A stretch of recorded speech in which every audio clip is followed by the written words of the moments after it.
This is Bob Carter, also known as Shao Kahn, and you're listening to Tales from the Small Town Journalist.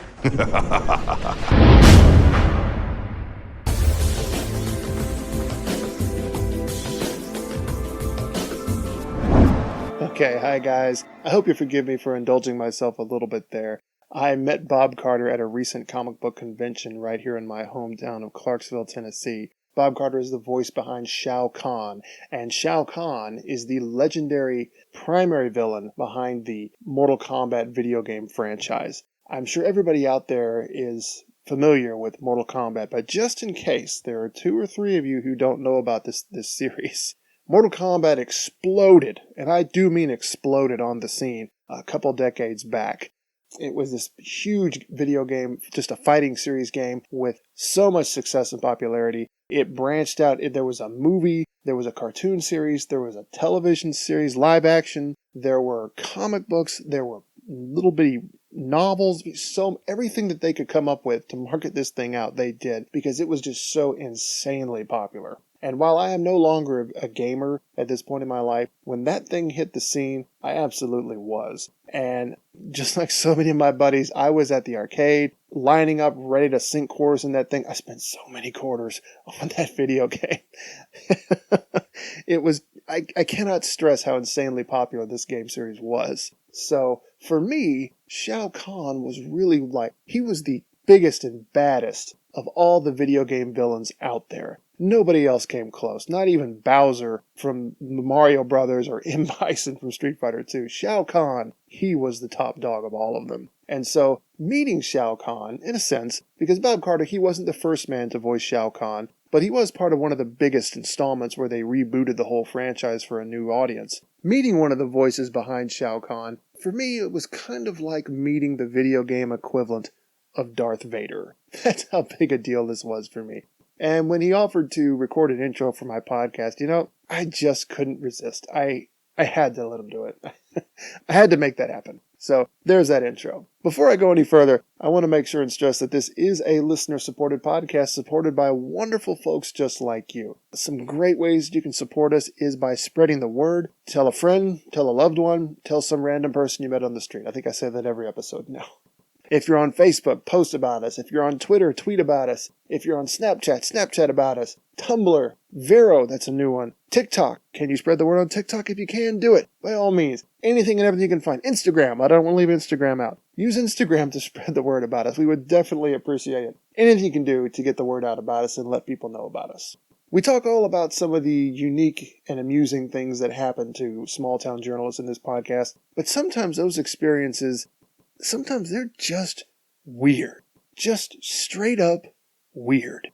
And that's what we're going to talk about today. I'll be speaking with Jake Lowary in just a moment. And Jake Lowary has a whole lot of experience, really diverse experience, working through newspapers in several communities through several states. He's lived in several locations throughout America as well, so he's got a really diverse experience to draw back on when it comes to the things that he has seen and witnessed in the field.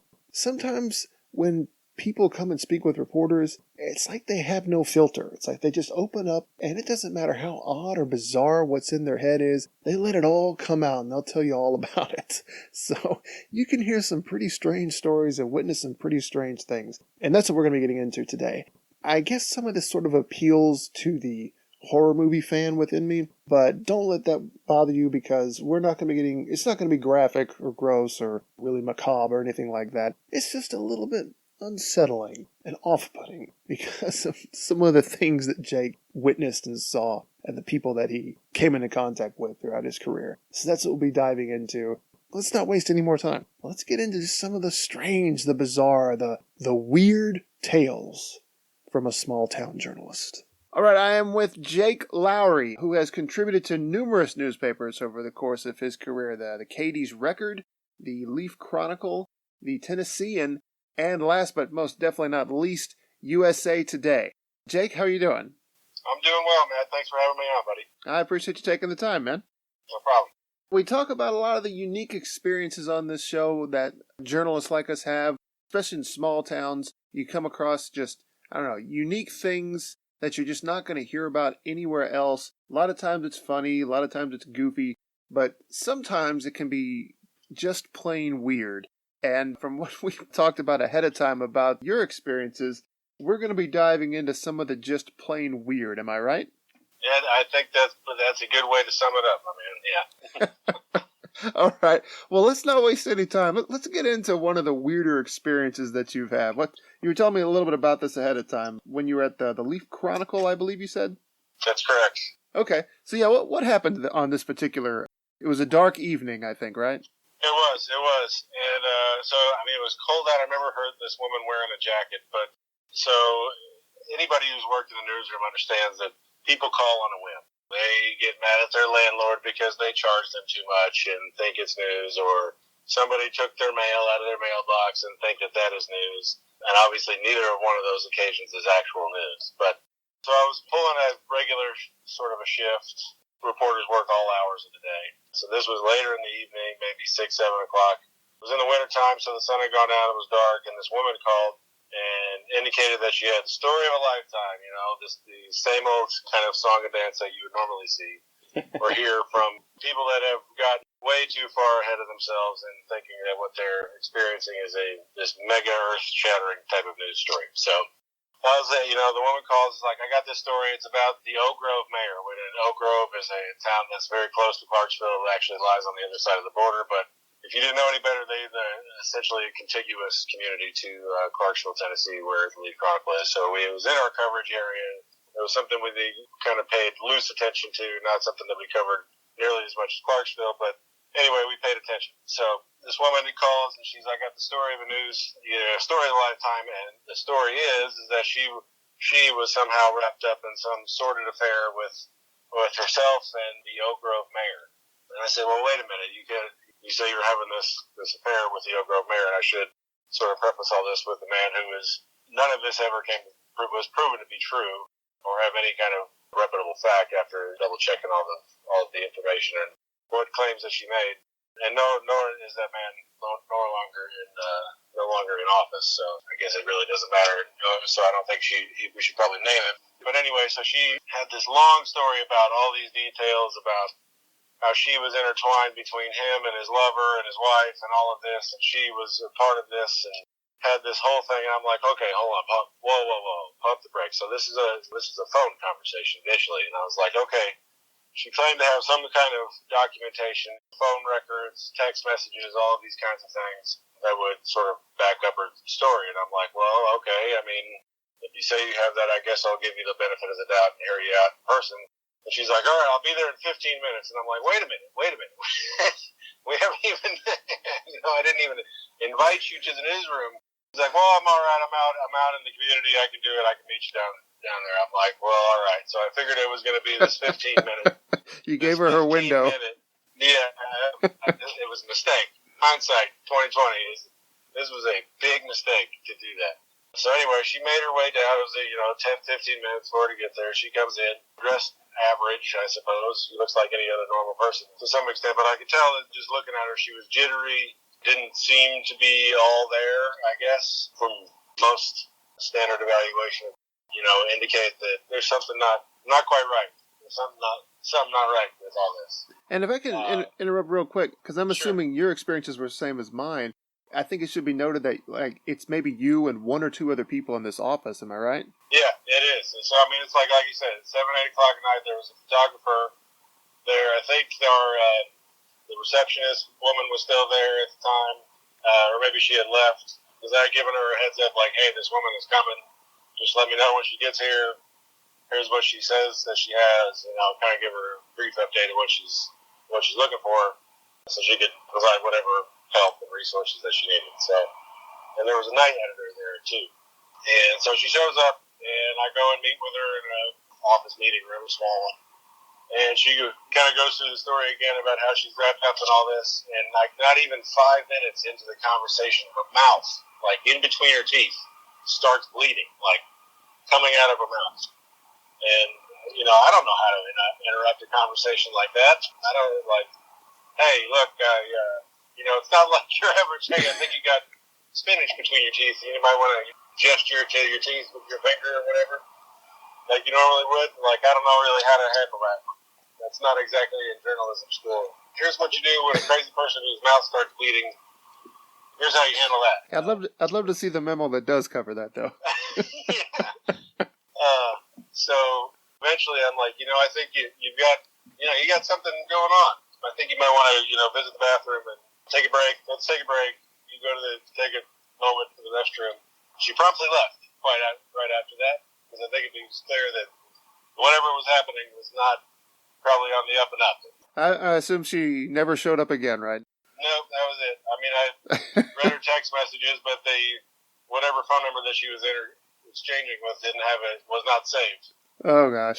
So it was just some random phone number that she had been texting or calling or something. I don't know. So that is the best I could tell. We had a similar account when I still worked in West Kentucky at a little paper called the Mayfield Messenger. There was this lady there. Her mouth never bled, but she was convinced at the time that she was some kind of a secret agent working on behalf of the president, keeping track of Al-Qaeda activity in West Kentucky.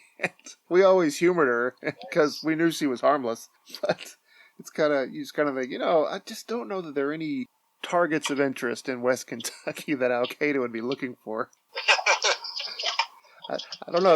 There might be some secret bases or something, but I'm not aware of them, and I lived there for quite a while. Yeah, unfortunately, those conspiracy theories do actually gain some traction from time to time. And several years ago, before I started covering the state legislature, but it was involved a former state senator who is from Wilson County, which is where Lebanon and Mount Juliet, shortly east of Nashville. Her name is May Beavers. She has kind of a reputation for being this wild conspiracy theorist and legislating based on those theories, which is kind of unfortunate. She too is no longer in her state senate position, so I feel like it's okay to tell this story because she told it to me on the record, which is that she believed for a long time that there was a ISIS training camp in Stewart County, Tennessee, around Dover somewhere. She never specified where. That this was a conspiracy theory that is untrue. All law enforcement in the area have discounted this as not factually accurate in any way. But she propped this up in committee meetings on the floor of the State House, on the floor of the Senate, Tennessee Capitol, that there was some kind of some kind of terrorist training camp in the far northwest wasteland, or whatever you want to call it, of Middle Tennessee, where there is literally nothing but cows and very, very few people, that there is somehow ISIS battle flags being flown about, and they were training to attack the homeland from within the, bowels of... Oh, that's wild. Yes. Yeah, it's kind of unfortunate right now. Conspiracy theories, really, thanks to social media, they can gain so much traction so quickly and so easily these days. It's kind of one of those good with the bad that you get with social media. And gosh, in that kind of situation, you almost don't want to add to it by reporting on it, but when it's presented on the floor of the Senate, you don't really have a choice. Yeah, no, that's exactly right. I mean, you're kind of caught between a rock and a hard place where, yeah, now it's become a news event because you have an elected official talking about it in a public chamber as if it were true, and you have to respond accordingly and correct the record. Yeah, all you can do is really write down her words and then make sure you quote the law enforcement in the area and hope people put two and two together. Yeah, I'm sure that the sheriff or whoever it was that they were talking to at the time is really tired of hearing that story. Well, if he happens to catch this, I do apologize. Yeah.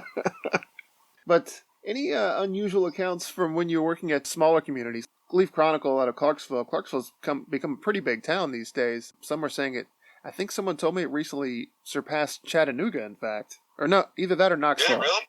One of those. Yeah, I hadn't heard that. I mean, I knew it was kind of on pace, and I mean, all those economic and population projections that they had from the census and, Milken Institute and all these other places that people often cite as fact is that Clarksville is going to eclipse 200,000 people at some point. In the not so distant future when most of us would probably be there and realize it, which is kind of impressive considering they were excited to eclipse 100 or 120,000 just maybe a decade or 15 years ago, which seems like ages at this point. But, yeah. But yeah. But Clarksville was a much smaller place not that long ago. Yeah, I think it's grown so fast. I haven't been here very long, but I think I've even witnessed when it was smaller. I'm already at the point I can say, yeah, back in the day. Yeah, back in the day when that was a hayfield. Now there's, business park there and a couple of apartment complexes and whatnot. Yeah, Yeah, it's growing up fast. So it is. as a lot of times as a result of that, you don't a lot of what we experience here in Clarksville sometimes mirrors what you see in bigger towns. What about your time in Cadiz? Because that sounds a lot like the town that I grew up in. Any sort of fun, goofy accounts that happened over there? Katie's that is the quite an epicenter of community news. I think it's very small. Everybody, it's one of those places. I mean, the town itself, like within the city limits, there's only last I knew was like 2,000, maybe 2,200 people. So they were excited when they got like their second and third stoplights. It's that kind of place. That was front page news when there was the next stoplight came up. When they opened the Taco Bell, that was also a KFC at the interstate. That was huge news. But the biggest thing I think was, again, but these were like local conspiracy theories where Farmer Joe accused Farmer Bob of stealing his cows, and Farmer Sam accused Farmer Tom of spraying pesticide or herbicide on his tobacco crop. Those kinds of things.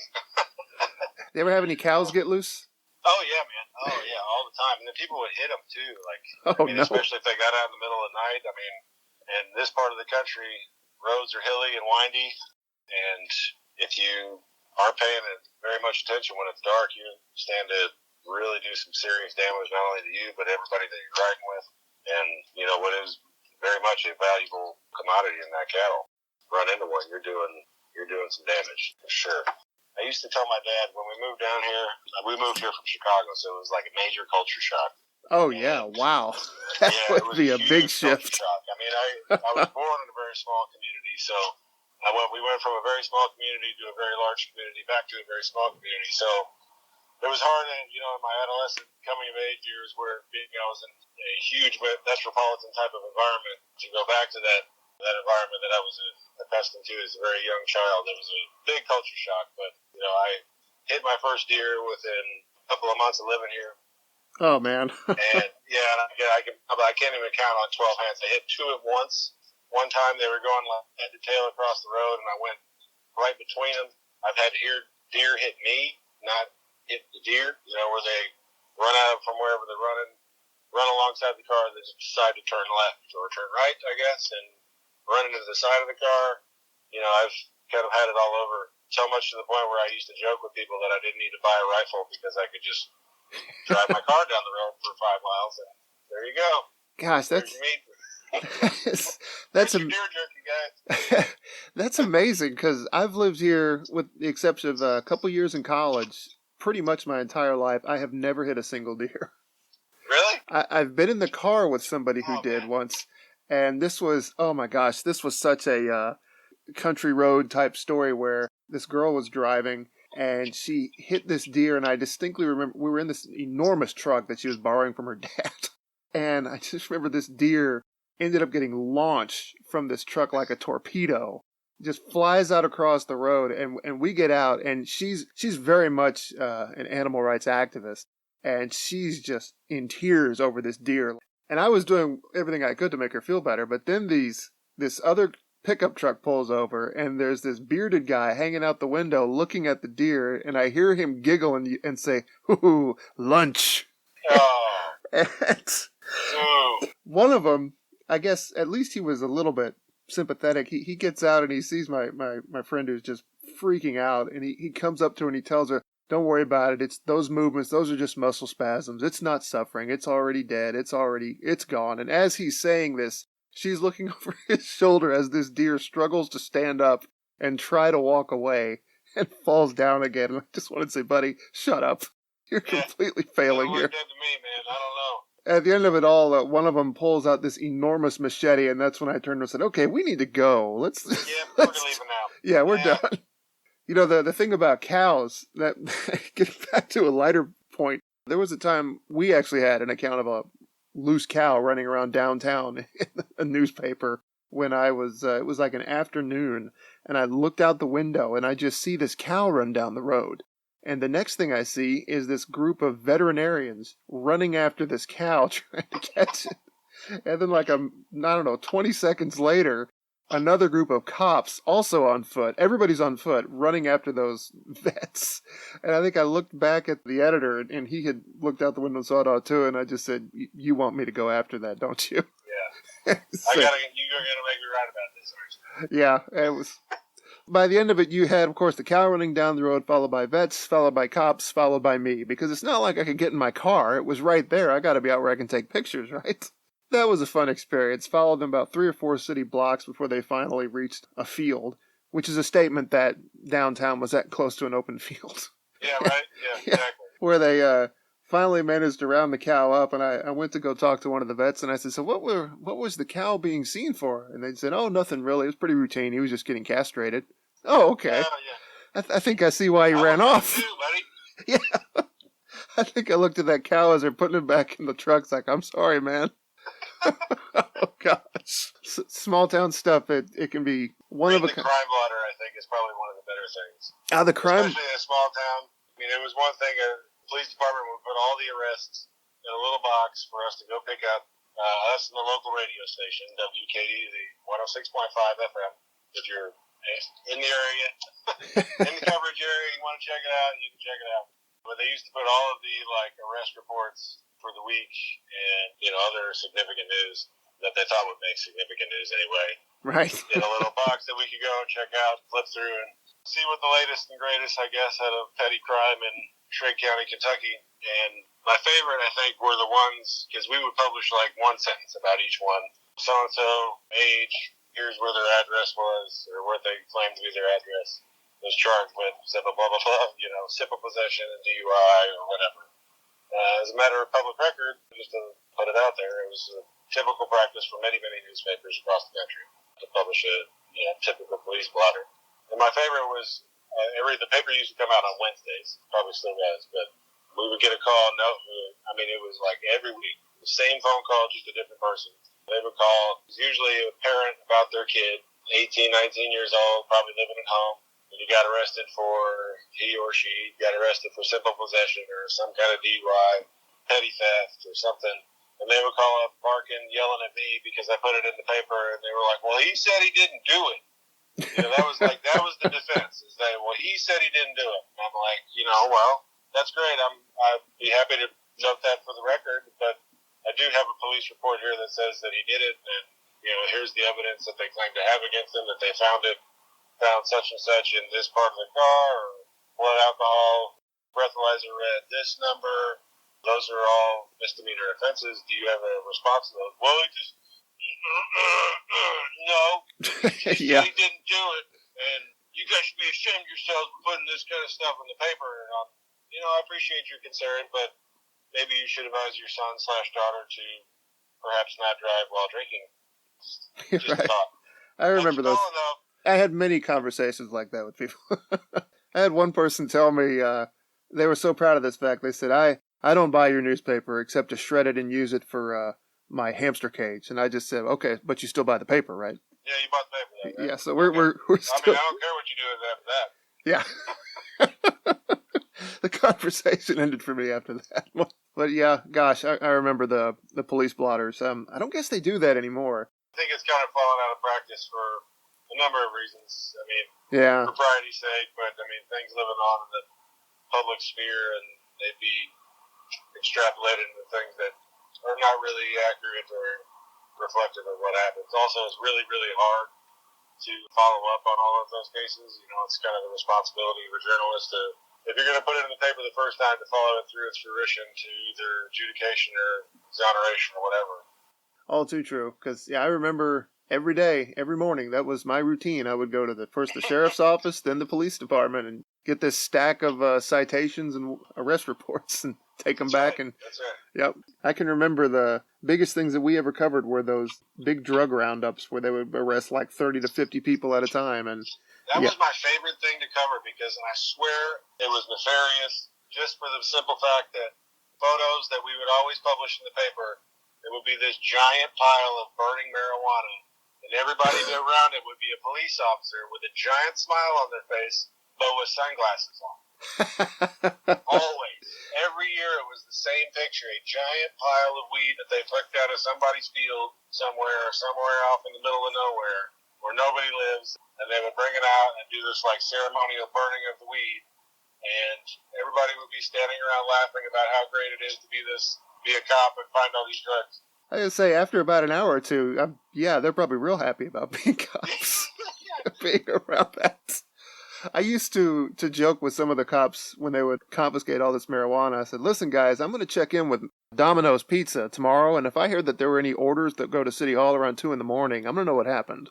Yeah, as far as being ashamed of it, putting that stuff in the paper, the thing was, what we did, we never had that's a great shot you're mentioning, gathered around weed like that. We just put pictures of all of their mugshots up there. But without fail, the paper would sell out everywhere. All over town, there wouldn't be a single copy left. Nope. Yep. I mean, that's like dead giveaway. Yeah. Even in the digital world, the like photo slideshow or gallery or whatever, the mugshots was always the top performer of the day. So much so that it like skewed the numbers so badly that they began selling ads off of it. Really. Yeah. It became a commercial device for the paper to make money and stay afloat.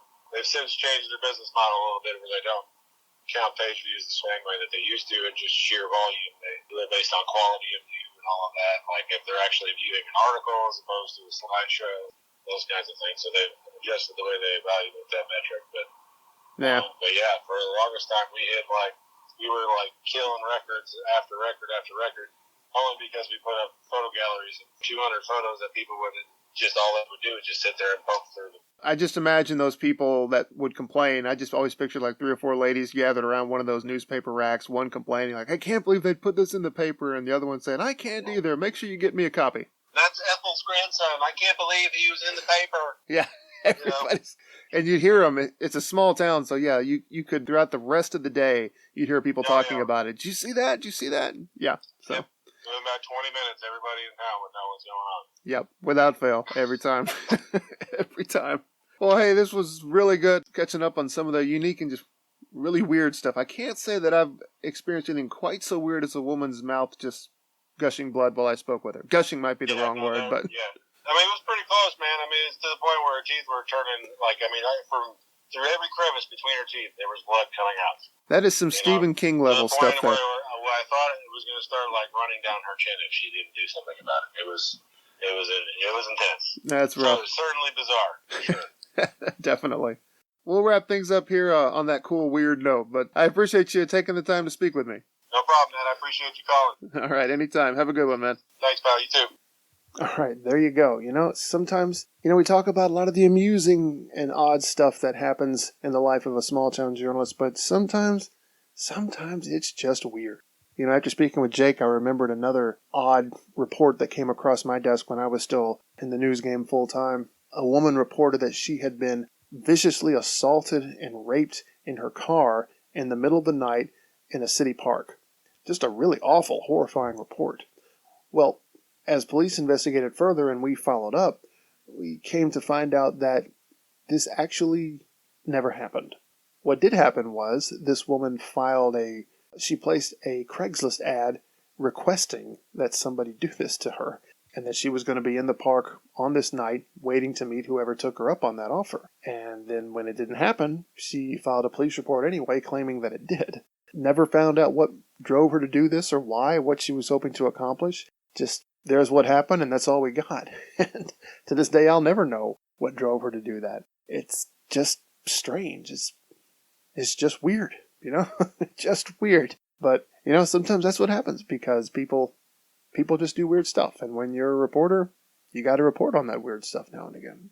One thing I need to make sure to mention now, this podcast is, of course, monthly, but there is a weekly podcast coming out soon. My wife and I, every Halloween season, put together a season of weekly podcasts for our love of all things spooky, all things scary, and all things Halloween. It's called the Schorr Manor Podcast, and it is coming very soon. Next month, in fact, in August, toward the end, the very first episode of our 10-episode series is going to come out. It'll be a full 10-episode season, weekly, in fact, so you don't have to wait a month in between episodes. So make sure you check that out. We're going to be talking about all kinds of kooky, spooky, and weird stuff. We'll talk about paranormal, supposedly haunted locations right here in our hometown and the nearby area. We'll be interviewing horror fiction writers. That's going to be really cool. We'll also be talking all about our love of Halloween music, Halloween movies, and some of the more Halloween and spooky-centric locations that we really want to go and visit sometime in our lives, our big bucket list. So make sure you subscribe now so that when those episodes start dropping, you'll be there on the front end ready to get all of them and check them all out. We would definitely love to have you guys aboard for that as well. Don't miss it. Some great ways you can follow up on this episode, this series, and that one, of course, is by our Facebook page, facebook.com/Schorr Manor. That's SCHORRMANOR. You can check us out there and see all of our spooky news and content that we got going on, updates about this episode, updates about the Schorr Manor podcast, not to mention information about my other projects, including my online novel, That Time I Saved the Universe, and my horror webcomic, Moby Dick Back from the Deep, all about a zombie Moby Dick rising up from the depths in modern times to terrorize humanity. Definitely worth checking out, right? You can also show some support for us there by buying some t-shirts. Show your friends your love for Schorr Manor and all things spooky. We would love, love, love to have your support there. That would be great. If you do want to show some support like that also, you can check us out on Patreon. We have a Patreon page, patreon.com/Schorr Manor. You can get early access to episodes there, not to mention some exclusive digital content. I like to think we've got some really cool rewards up there. Please be sure to check that out. We would appreciate it. And if you want to follow up with me directly on social media, I am on Twitter @TheMattSchorr and on Instagram @TheSchorr. If you'd like to follow up with me directly, you can reach me by email at mattschorr@hotmail.com, and I have my own website, mattschorr.net. Got all kinds of information about myself and all the stuff that I do. Feel free to check that out. Thank you again for checking out yet another episode of Tales from a Small Town Journalist. We'll be back again in another month with another episode, not to mention the Schorr Manor podcast as well. So, big stuff on the horizon. Be sure to check it all out. And as always, keep listening and keep reading. Thanks.